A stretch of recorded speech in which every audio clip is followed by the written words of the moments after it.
vamos, tanto na escola bíblica como no domingo à noite, nós vamos dedicar esse tempo a estar resgatando justamente os elementos históricos, teológicos e os efeitos que a reforma protestante ela trouxe, né, para nós como avanço naquilo que se dá a compreensão, a cosmovisão acerca do que a palavra de Deus, na sua inteireza e clareza, ela nos trouxe pelas mãos de alguns homens de Deus, levantados pelo próprio Deus para estar envolvidos neste retorno da igreja aos trilhos da palavra de Deus, à luz das Escrituras, especificamente pelo monge Martim Lutero.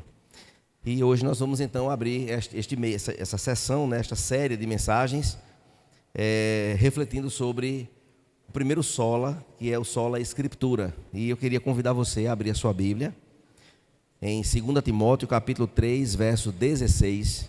Nós vamos fazer a leitura apenas deste verso e vamos discorrer sobre as verdades que esse texto traz para nós, fazendo apenas uma correção, que o ano da Reforma Protestante foi 1517, e não 27, como eu havia falado.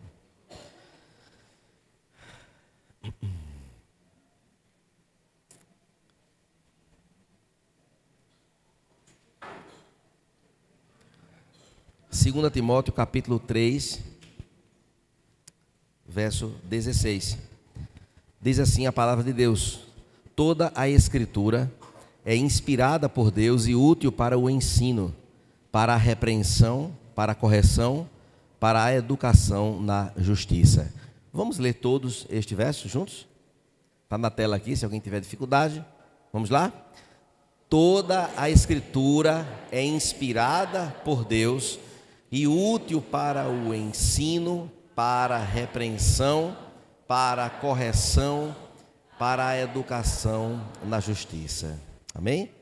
Vamos orar neste momento, pedindo a iluminação do Espírito Santo, para que possamos compreender a sua palavra. Senhor Deus e Pai, mais uma vez, Senhor, nós nos achegamos a Ti em oração, e desta feita, Senhor, para apresentar este momento de reflexão nas Tuas mãos, para que assim, pelo Teu Santo Espírito, o Senhor ilumine nossas mentes, que o Senhor Deus toque nos nossos corações, Pai, para a compreensão clara daquilo que esse texto representa para nós. Que o Senhor Deus nos ajude na ministração, nos abençoe, ó Deus, na compreensão, que possamos tirar desse texto ricas lições para nós, despertamentos e reverência àquilo que o Senhor resolveu fazer, se revelar ao teu povo por meio das Escrituras Sagradas. No nome de Jesus te oramos e te agradecemos. Amém.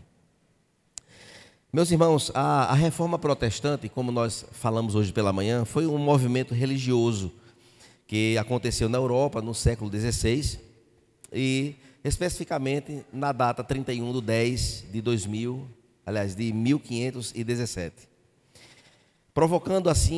Provocada, né, por razões políticas também religiosas e questões doutrinárias da igreja, que fazia parte de todo o envolvimento com a igreja naquele tempo. O movimento então teve como principal líder Martim Lutero, um monge alemão que, por meio das suas 95 teses ou acusações contra a igreja, que foram ali colocadas como críticas àquilo que o Papa fazia naquele tempo.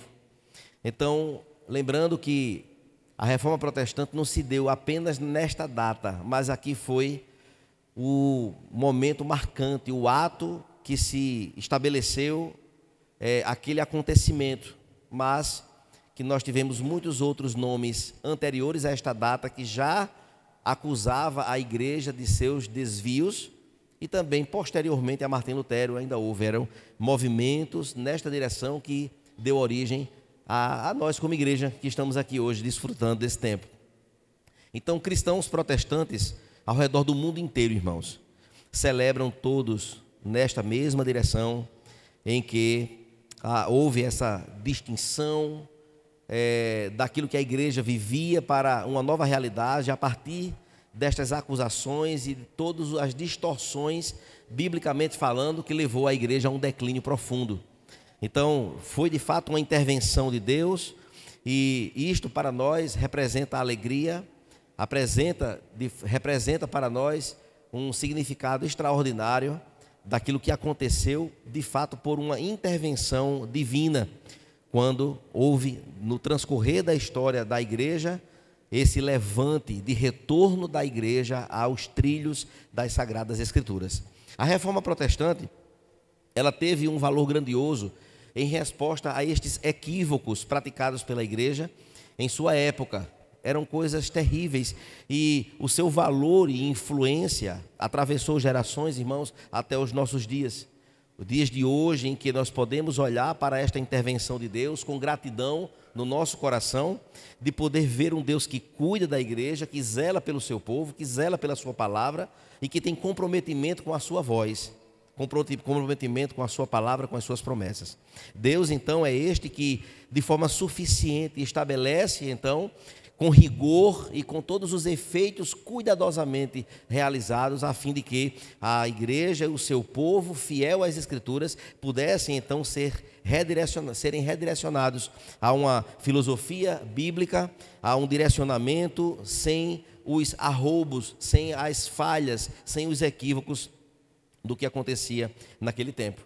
E esses direcionamentos, irmãos, errôneos que haviam no tocante a tudo aquilo que representava a igreja naquele tempo, foi feita então esta interrupção por aquilo que acontecia pelas mãos de muitos, inclusive, principalmente por Martim Lutero.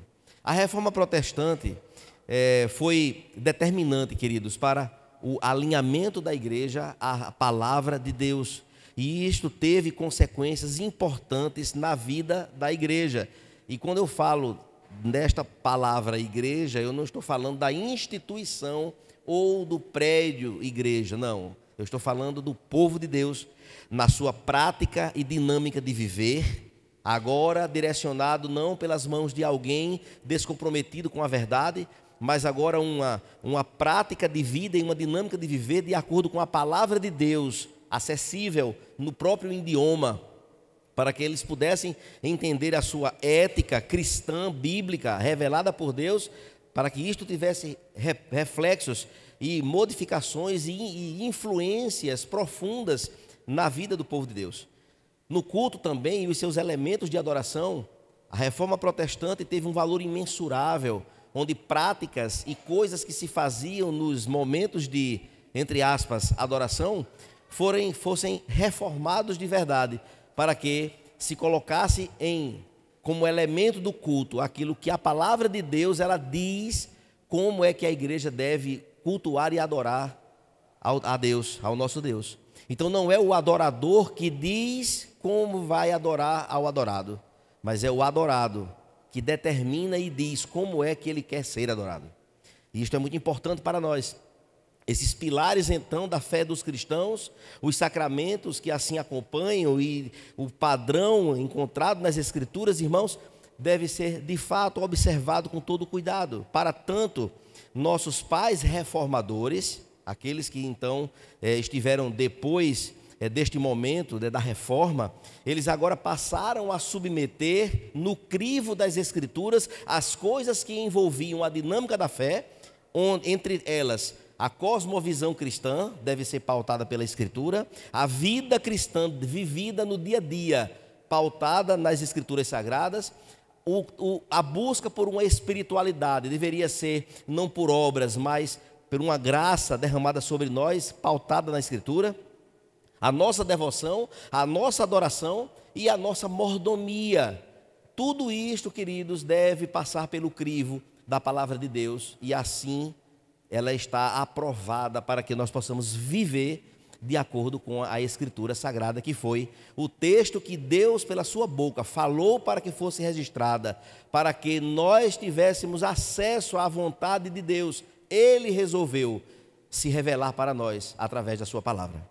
Aquilo, então, que não pôde ser sustentado ou se sustentar diante da palavra de Deus, o que não foi possível provar como um sentido diretivo e ordenatório pela palavra, deveria de fato ser deixado de lado, porque não serve para o convívio relacional com Deus se não há respaldo bíblico. E meus irmãos, apesar dessas afirmativas serem óbvias, nós vivemos em um tempo do relativismo da palavra de Deus.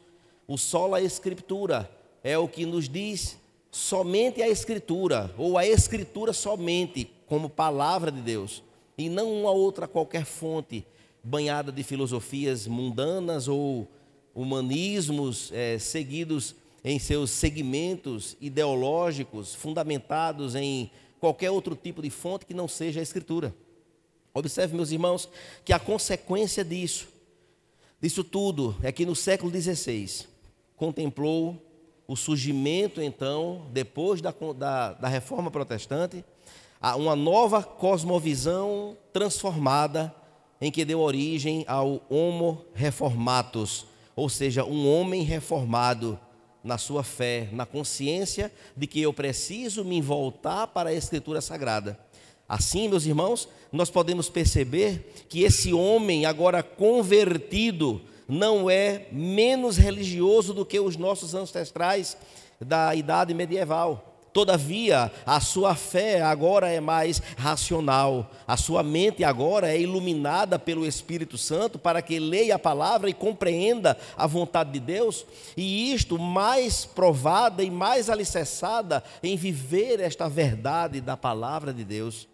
É sua experiência com o sagrado não está, meus irmãos, à margem da verdade, diferente de suas superstições e refém do tremendo sobrenatural que era representado nas liturgias misteriosas e incompreensíveis da antiguidade.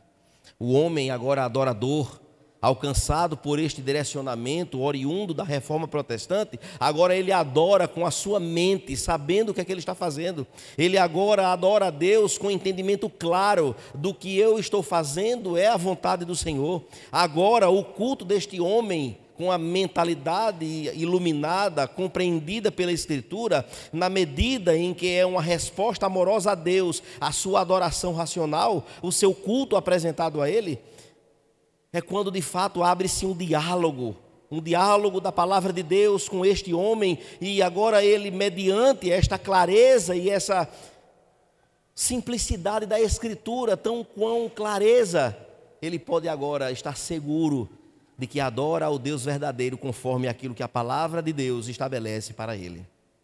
Meus irmãos, lembremos-nos que a teologia reformada, por força do direcionamento da reforma, envolve também piedade. Não é apenas o intelecto, o conhecimento desprovido de uma vida de quebrantamento, de arrependimento, de busca constante, de reconhecer erros, de uma vida de perdão, uma vida que busca agradar a Deus em detrimento das nossas próprias vontades.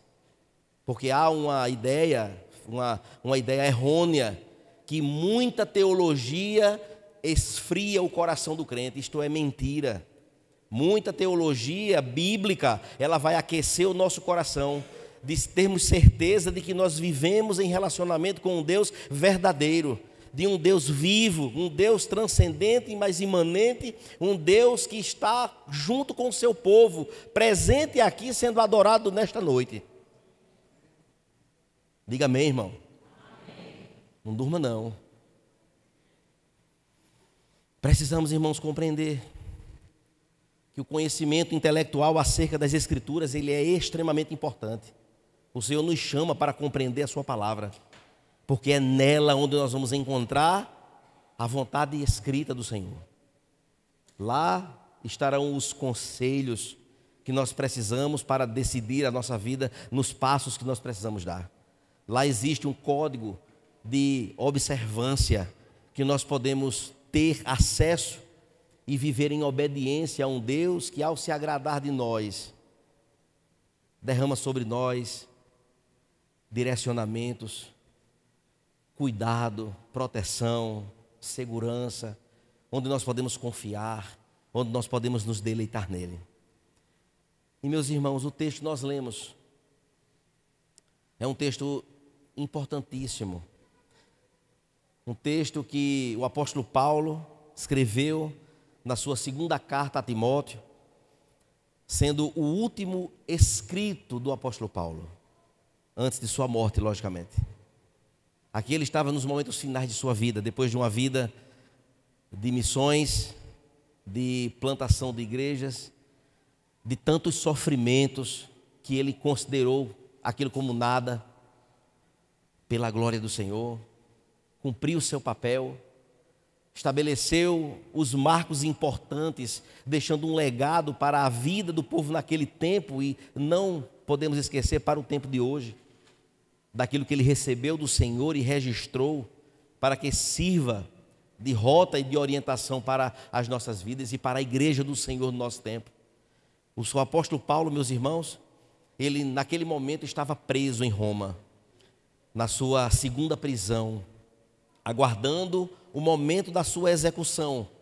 Diferente então da primeira prisão, mais branda, mas agora ele vive condições severas, quando ele escreve o que nós acabamos de ler aqui no início da mensagem de hoje.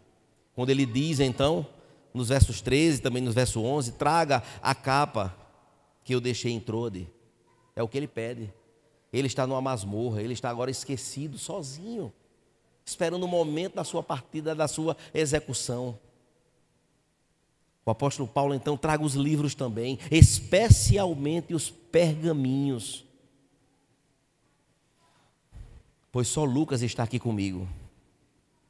Paulo, irmãos, escreve essa carta como um testamento espiritual para o seu filho na fé, Timóteo, um jovem pastor que estava indo agora ser o pastor da igreja em Éfeso, que o apóstolo Paulo plantou, pastoreou e agora passa neste tom de urgência, afeto e firmeza. Ele sabe que está partindo, que está chegando o momento da sua ida e deseja passar o bastão do ministério para Timóteo, para que ele possa dar continuidade. O contexto imediato, portanto, é uma crise doutrinária que já havia naquela igreja lá em Éfeso. E ele escreve exatamente isso, queridos, pois a igreja de Éfeso estava sendo corroída por heresias gnósticas. E as heresias gnósticas, irmãos, era exatamente um grupo que dizia: não, a autoridade é nossa porque nós recebemos uma revelação muito maior do que as dos apóstolos. E sendo tudo mentira, e trazendo um novo ensinamento, uma nova doutrina diferente daquilo que foi deixado por Cristo. Essa era a ideia mais central. E, meus irmãos, eram judaizantes que misturavam então a filosofia com legalismo e também com misticismo dentro da igreja de Éfeso. O apóstolo Paulo, ao saber de tudo isso e sabendo que estava perto de morrer, escreve então essa carta e traz muitos ensinamentos, inclusive o papel da Escritura Sagrada no contexto das crises. Porque, meus irmãos, é aqui que surge então 2 Timóteo 3,16 que nós lemos. Paulo então afirma a natureza, a autoridade e a suficiência da Escritura, juntamente como resposta à confusão doutrinária que havia naquele tempo. Ele então deixa esse escrito maravilhoso. Paulo então faz uma apresentação, mostra que a solução para a crise não era tradições humanas, não era novas revelações, nem experiências místicas, mas o retorno da igreja à palavra de Deus, inspirada por Deus. É o que Paulo tem em seu coração para reafirmar este recado que serve para nós hoje aqui. E para qualquer igreja que se diz evangélica espalhada no mundo inteiro. Assim sendo, meus irmãos, Paulo não está apenas descrevendo o que é a Bíblia. Não, ele está chamando a igreja a permanecer nela, como a única autoridade, como luz para o caminho em tempos de trevas. Assim sendo, queridos, vamos dividir este verso em 3 partes, apenas o versículo em 3 partes, e vamos fazer a exposição deste verso. Pois o versículo 16, se você está lembrado do que leu, está assim: toda a Escritura, ela é inspirada por Deus.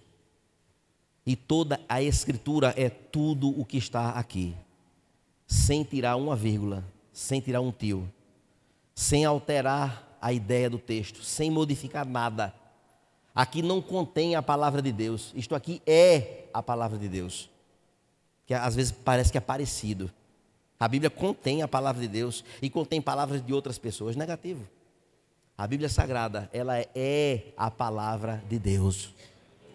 Assim, meus irmãos, o termo grego, theopneustos, então, significa literalmente soprada por Deus. Foi Deus quem soprou. Porque a Escritura, queridos, não é o produto da sabedoria humana, mas é o sopro divino. Foi Deus que soprou no coração e na mente de aproximadamente 40 escritores, em um período de mais de 1.400 anos, que não se contradiz, que não tem dúvida, que não tem nenhum tipo de coisas escorregadias. Encontramos como se fosse uma única narrativa. Um livro maravilhoso que atravessou épocas, culturas, tempos diferentes, e o Senhor foi administrando pelo seu poder sobrenatural, soprando para que este livro pudesse estar hoje aqui nas nossas mãos. Assim, meus irmãos, ela tem a origem no próprio Deus. Foi a voz dele, foi a fala dele, foi a orientação dele, foi a condução dele, foi a intervenção dele. É a palavra de Deus em sua linguagem humana. Observe, meus irmãos, que em 2 Pedro capítulo 1, verso 21, está escrito assim: homens santos falaram da parte de Deus, movidos pelo Espírito Santo. Não foi qualquer fonte que inspirou homens para escrever este livro, mas foram homens usados por Deus. Foram homens que se submeteram à autoridade de Deus para registrar aquilo que Deus tinha como vontade em seu coração. E isto, irmãos, nós levantamos nesta noite para demonstrar a grandiosidade do livro que nós carregamos nas nossas mãos, de que precisa ser orientada as nossas vidas por este livro, que nós precisamos olhar para este texto sagrado e nos curvar a ele e temer ao Senhor nosso Deus, olhando para este livro com a maior seriedade, não porque são papéis apenas escritos, não, mas é porque é pela mensagem que tem nele. Onde nós deveríamos de fato, irmãos, nos curvar e agradecer a Deus, porque o Senhor resolveu se revelar através de um livro que atravessaria todas essas gerações e continuará atravessando gerações, trazendo a verdade de Deus, a verdade absoluta, a verdade inerrante, a verdade perfeita de Deus, para que nós possamos nela nos sustentar. Observe, irmãos, que a Bíblia é, portanto, esta revelação verbal e plenária. Cada palavra é fruto da vontade soberana de Deus, pois aqui, meus irmãos, está o fundamento da autoridade da Bíblia, a autoridade bíblica. A Escritura, queridos, não é a palavra dos homens sobre Deus, mas é a palavra de Deus aos homens. É a palavra de Deus aos homens.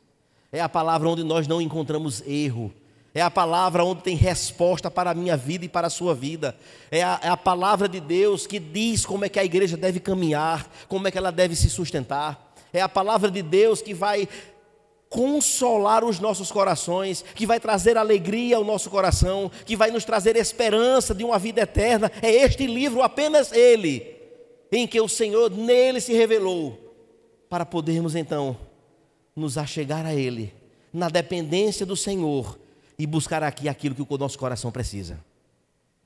Meus irmãos, a palavra de Deus, portanto, ela é interpretada por ela mesma. Que coisa linda! É uma regra da hermenêutica da Escritura Sagrada. Se nós temos alguma dúvida sobre a Escritura, ela mesma vai dar a resposta sobre o que está lá.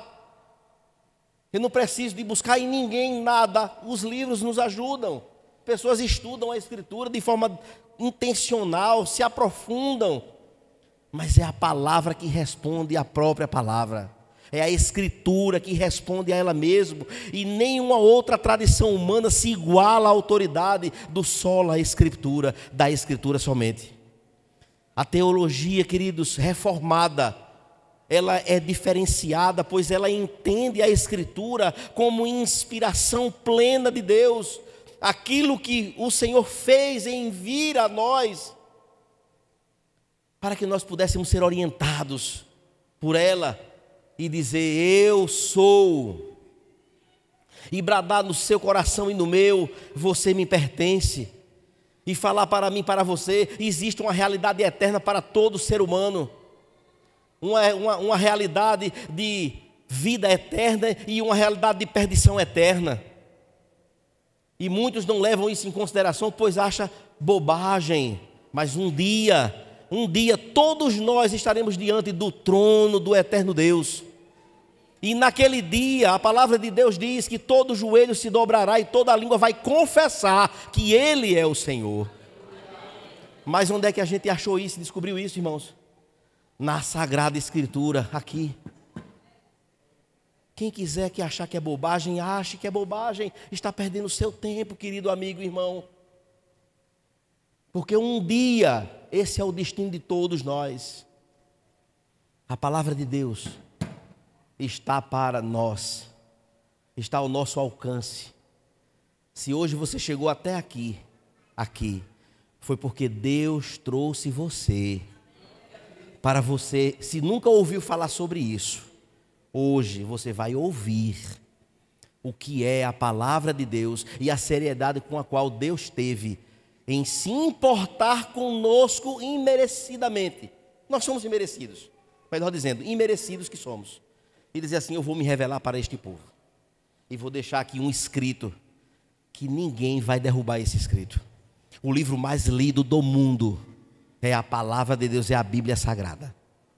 E assim, meus irmãos, observem, queridos, que a teologia reformada defende a Escritura como esse livro inspirado, de uma inspiração plena.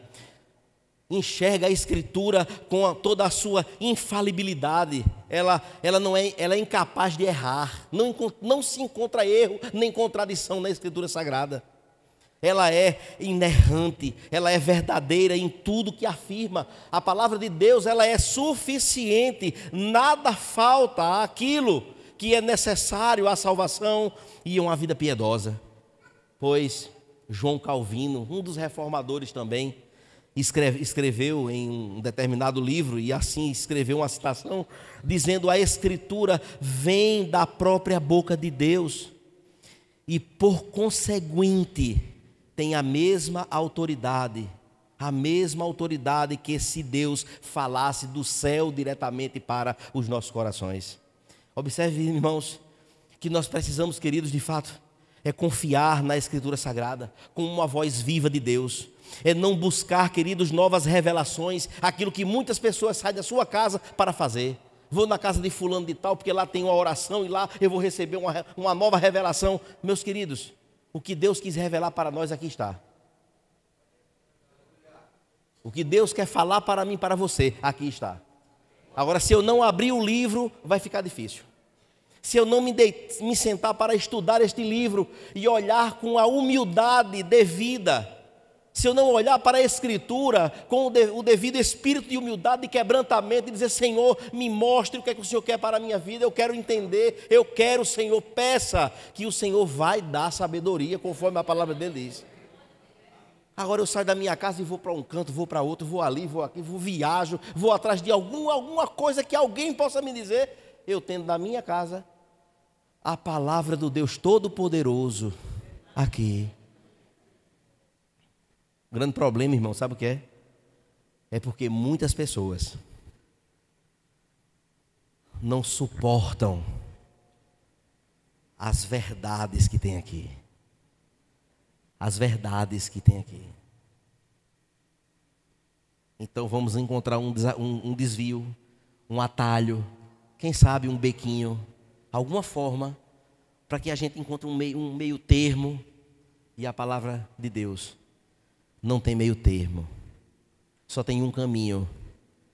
A Bíblia fala quem eu sou, a Bíblia fala quem nós somos: pecadores, imerecidos, que se não fosse a graça do Senhor estávamos perdidos completamente, pois a nossa condição já era assim, de mortos em nossos delitos e pecados, mas Ele, pelo seu grande amor, interviu nas nossas vidas e disse: você me pertence. Vocês são menina dos meus olhos. no meio desse amontoado de defuntos espirituais espalhados no mundo inteiro, por conta do pecado lá do jardim. Eu tenho um povo que eu separei para mim. Eu, o Todo-Poderoso, escolhi você para fazer parte do meu povo. Você não merece nada, mas o meu amor por você foi muito maior. É nessas promessas que eu preciso descansar. É nessas promessas que eu preciso então agora me encorajar a buscar cada vez mais o conhecimento dessa palavra, a poder ser um multiplicador destas verdades, de levar estas verdades para tantos quantos o Senhor colocar na minha frente. Meus irmãos, entendendo assim, nós vamos, irmãos, ancorar a nossa fé na palavra daquele que é o Todo-Poderoso. Assim sendo, irmãos, o entendimento dos reformadores, o entendimento deles, é que a palavra de Deus é um tribunal supremo diante do qual toda voz deve calar. Toda voz. Não é o meu argumento, não é a minha eloquência, não é a minha forma de conversar, o meu jeito maravilhoso de se portar, não é nada disso. Não é o conhecimento filosófico da nossa época, não é as minhas ideologias banhadas de humanismo e de tantas outras coisas que se tem por aí.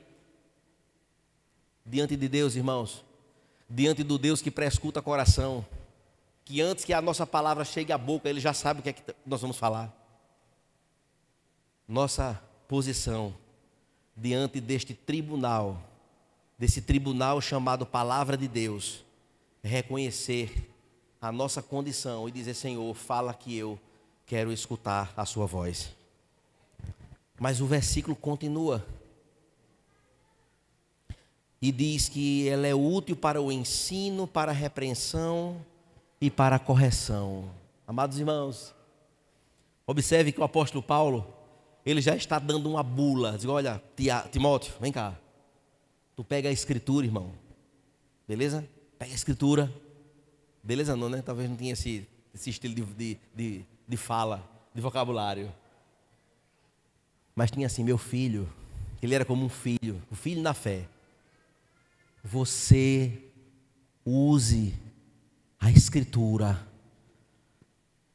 para conduzir a igreja, viu? Porque ela é útil para o ensino. O que você for ensinar, respalde aqui. Ela é útil para o ensino, ela é útil para a repreensão, ela também é útil para a correção. Olha só o cuidado de Deus, irmãos, em apresentar a sua vontade, para que nós possamos guiar as nossas vidas de acordo com a vontade dEle. Ele teve todo esse cuidado de colocar isso aqui, de apresentar para nós, irmãos, uma fórmula divina, maravilhosa, escrita. Quer dizer: olha, tu quer ser bem-aventurado? Tema o meu nome, obedeça-me na palavra. E queridos, é a autoridade suprema da Escritura. Paulo então, amados, mostra que a Escritura ela é suficiente para guiar toda a fé e prática de vida. Ela é útil, e essa palavra útil significa ela é eficaz, ela é funcional, ela é plena. Ela também cumpre 4 funções vitais das nossas vidas. E quais são essas funções vitais? Ela é útil para ensinar. O ensino, meus irmãos, é a estrutura da doutrina verdadeira. É o ensino. E o ensino precisa ser da Escritura, do texto sagrado, com todas as suas correlações, com todas as suas costuras teológicas e históricas, que não se contradizem, mas que respondem aos questionamentos da vida. Essa palavra, meus irmãos, ela também serve para repreender, pois ela denuncia o erro e o pecado. E nós, como pecadores profissionais que nós somos, tirando aqui só os bebezinhos, que são pecadores ainda inexperientes, porque a palavra não diz em lugar nenhum que um bebezinho é um anjo. Não existe essa conversa. Isso aqui é popularismo, é conversa criada. A Escritura Sagrada considera todo ser humano que respira como pecador. E não vamos fazer aqui meio termos, não. Essa é a verdade bíblica.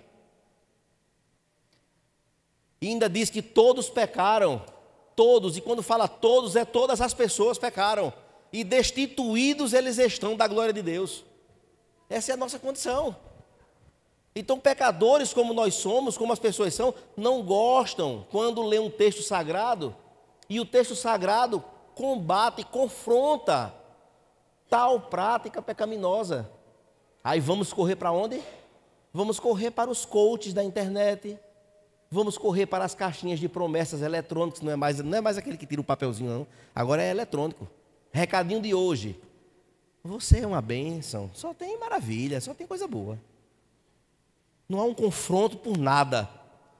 Mas a palavra de Deus, irmãos, ela repreende-nos para o nosso bem, para nos alinharmos à vontade do Senhor. Ela também corrige, e corrigir, meus irmãos, aqui, na essência da palavra, ela é a restauração do caminho do justo.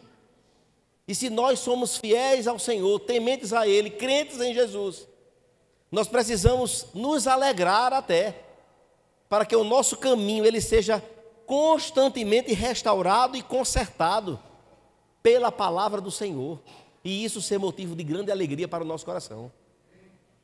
A reforma protestante, meus irmãos, foi isso. Martim Lutero disse: olha, está tudo errado, vamos para cá, é aqui, o caminho é esse. E ele conseguiu isso? Ele não conseguiu.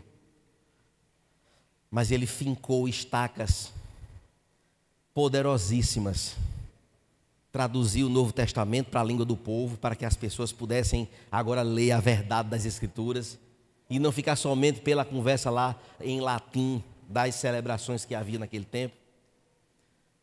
Ele denunciou os erros e os pecados. A partir dele, então, e de todo o movimento da reforma, agora se dá uma nova ordem, com igrejas agora que vivem completamente o oposto daquilo que se praticava pela igreja naquele tempo.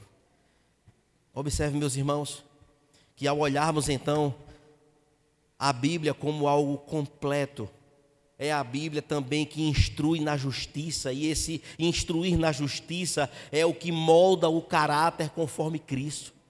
E honestamente, se você que está me ouvindo é crente em Jesus Cristo, uma das coisas mais maravilhosas, uma das coisas mais impressionantes, e eu tenho certeza que no fundo, o que nós queríamos era sermos mais parecidos com Jesus Cristo.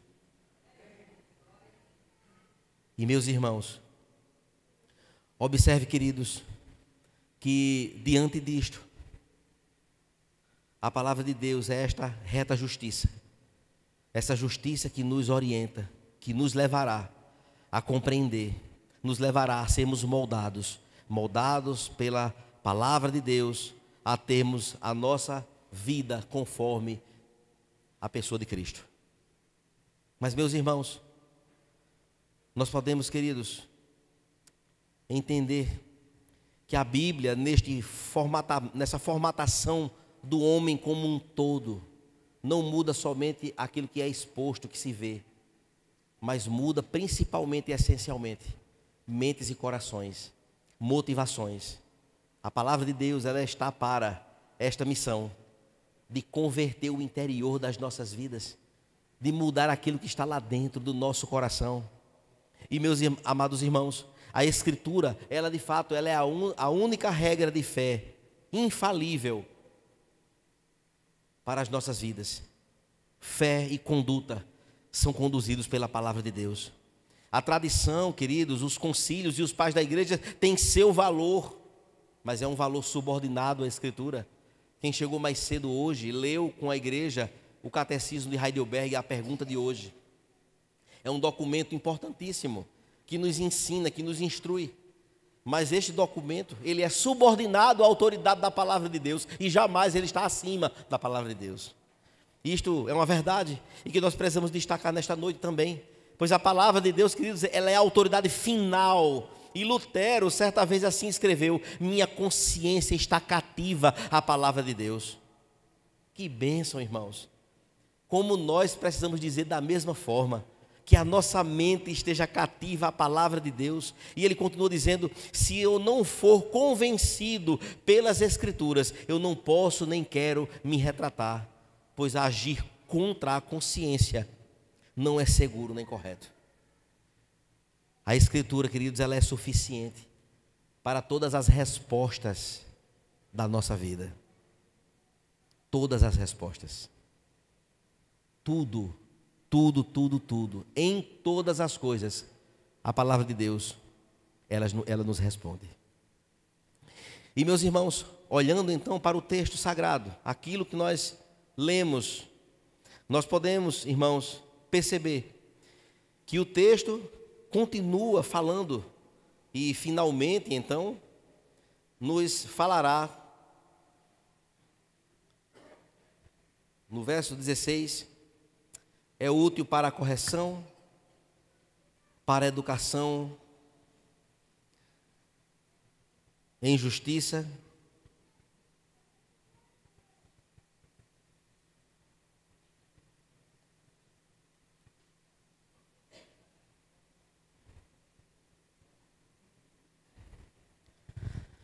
e nessa instrução de justiça. Esta expressão, queridos, significa treinamento contínuo para uma vida piedosa. Treinamento contínuo.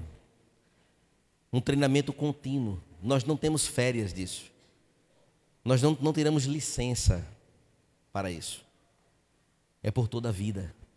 É até o último dia de respiração. Há um treinamento contínuo. É uma obra que foi iniciada, que ainda não foi terminada. Está sendo formatada pelo Senhor. E a palavra, meus irmãos, não apenas revela a verdade, mas ela molda o caráter daquele que se submete a ela. A mesma graça que inspira a Escritura, ou que inspirou os escritos da Escritura, opera também por meio dela para santificar o crente. Observe que em João 17:17, o próprio Senhor Jesus disse: santifica-os na verdade, a tua palavra é a verdade. Não há outra verdade, só há uma verdade, e a verdade é a palavra de Deus. A Escritura, queridos, é o meio ordinário da graça, ou seja, através dela, é através dela que o Espírito Santo, ele regenera os eleitos, os chamados pelo Senhor, conforme 1 Pedro capítulo 1, verso 23. Alimenta a fé, conforme Romanos 10:17, e conforta o crente, conformando-o, transformando-o em pequenos cristos, crentes à imagem do Senhor, conforme 2 Coríntios 3:18. Mais uma vez, Calvino assim escreveu: o Espírito Santo é o autor interno das Escrituras, e somente ele a aplica eficazmente ao coração humano. Muitos leem a Escritura, lê de um lado, lê para outro, lê para um lado, lê para outro, não compreende nada. Livro chato, porque se não tiver a iluminação do Espírito Santo, nada ele é mais do que um livro numa biblioteca. Mas quando o Espírito Santo ilumina a mente e nós passamos a ler com afinco as Escrituras sagradas, é fonte de vida para os nossos corações. Observe, irmãos, que essa instrução na justiça, sendo esse processo contínuo de formatação ou de formação moral e espiritual, a Escritura realiza, então, irmãos, na vida do crente, conduzindo-o a viver conforme a vontade santa de Deus. Ela então ensina o que é certo. A palavra de Deus aconselha no que é correto. Ela repreende aquilo que está errado, que Deus não se agrada. Ela corrige então o caminho e ela treina o coração para permanecer em retidão. Queridos, um presente maior do que esse. Precisamos, amados, nesta noite, perceber, queridos, o cuidado do Senhor, o cuidado dele sobre as nossas vidas, de forma tão maravilhosa, mas também reconhecer que nós temos deixado a desejar muitas vezes em nos aproximar deste livro com o devido temor, com a devida consciência, com o devido respeito, com a devida devoção, entendendo que isto é palavra de Deus para as nossas vidas. Porque, meus irmãos, a Escritura, ela é a voz suprema de Deus. A Escritura é o meio de graça que, revelada, comunica e aplica a salvação gratuita de Deus em Cristo Jesus. A Escritura, meus irmãos, é a voz da graça que ilumina o pecador e revela o caminho da fé. A Escritura, ela é, queridos, a voz inspirada e suficiente de Deus, pela qual Ele revela, corrige e forma o seu povo para toda boa obra. A Reforma Protestante, queridos, ecoou essa mesma verdade que nós estamos falando hoje aqui.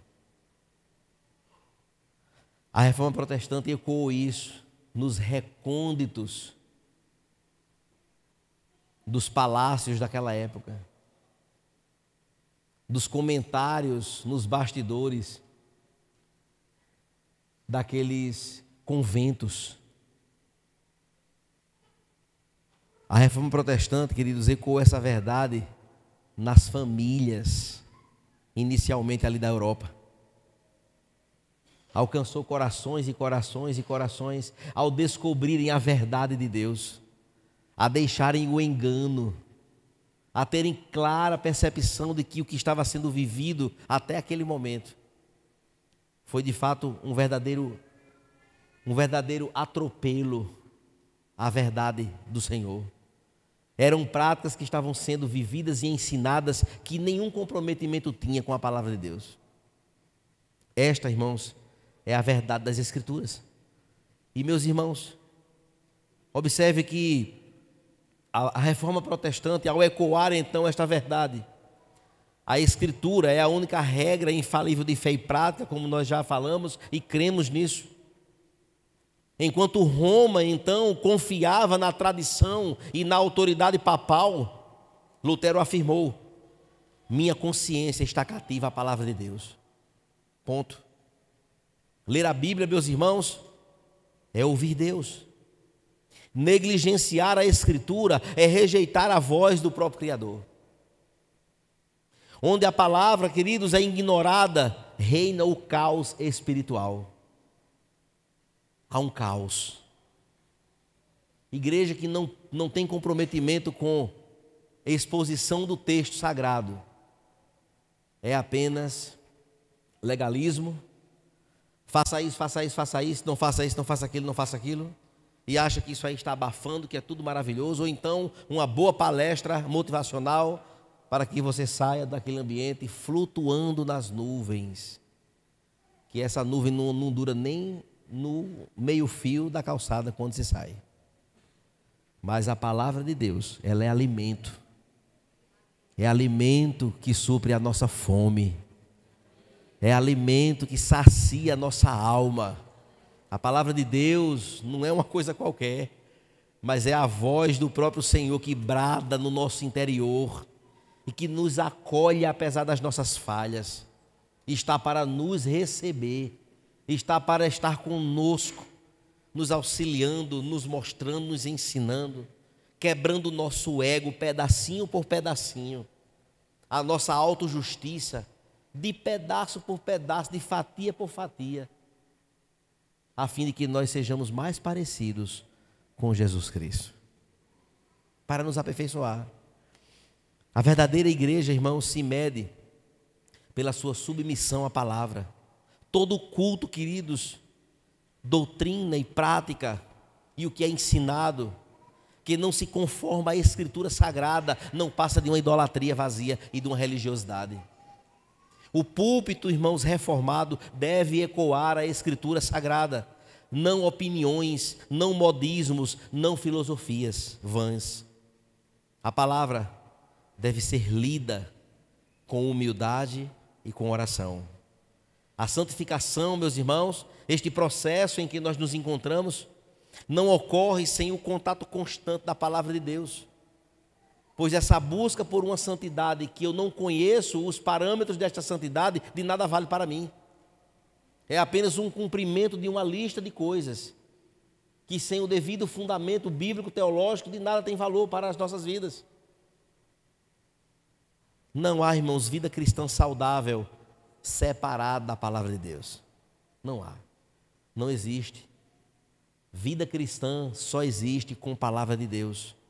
A Bíblia, irmãos, não contém escritos em que Deus falou com A, B, C ou aquele personagem, não. Ela é no seu todo a palavra do eterno Deus. A voz da Escritura, sendo a voz do próprio Deus, ela é infalível assim como Deus é infalível. Ela é suficiente assim como Deus é suficiente em si mesmo. E Ele não precisa pedir licença, nem pedir nada a ninguém, e nem busca em ninguém nada, porque Ele é o Senhor dos Senhores. A sua palavra, meus irmãos, ela é soberana, assim como o nosso Deus é soberano sobre todas as coisas. E por fim, meus irmãos, a igreja, ela não é senhora da Escritura. Não. A igreja não é senhora da Escritura. A igreja, ela é serva da Escritura e testemunha da Escritura Sagrada. Amém? Que Deus nos abençoe. Domingo que vem haverá uma ministração da próxima sola. E pela manhã nós traremos mais um conteúdo sobre a reforma protestante. Que eu e você possamos nos deleitar nestes conteúdos riquíssimos e que nos faz pensar naquilo que somos como igreja do Senhor, chamados para viver uma vida com Deus. Amém, meus irmãos? Fiquemos de pé neste momento, vamos orar?